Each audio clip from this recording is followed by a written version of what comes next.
3,000 years ago, someone walked to the edge of the world and wrote down what they found. They did not call it mythology. They called it geography. What they saw, the mountains, the rivers, the creatures that lived in places no map had yet named. They recorded with the precision of a scientist and the wonder of a poet. This is what they found.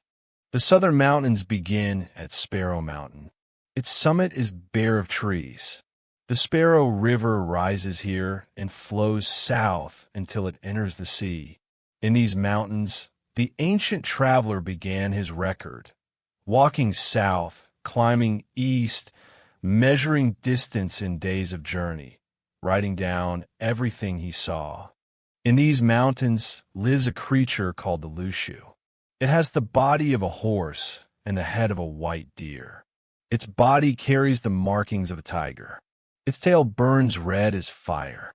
It moves through the high peaks where no ordinary animal goes. Those who wear its fur, the ancient text says, will be blessed with many descendants. By the river lives the Xuangui, a creature with the shell of a turtle, the head of a bird, and the tail of a snake. Its cry sounds like the splitting of wood. The ancient record says, those who carry it will not go deaf. In the mountains where silence itself has a sound, this creature was the guardian of hearing. Between the mountains, the rivers flow south toward the sea. The ancient traveler followed them, measuring the distance between peaks, noting which trees grew on which slope, which creatures appeared at dawn and which at dusk. He was not telling stories. He was making a map of a world that has since become invisible. Deep in the southern forests lives the Xingxing. It looks like an ape but walks upright, and its face is that of a human. It knows the names of those who approach it. The ancient text records, eating its flesh gives a person extraordinary speed. Whether this is true, no one living can say. The creature has not been seen in 1,000 years. In the mountain rivers swims the Lu, a fish with the body of a cow and the tail of a serpent. It lives in winter and disappears in summer, hiding in depths that have no name. The ancient traveler noted, eating it prevents swelling disease.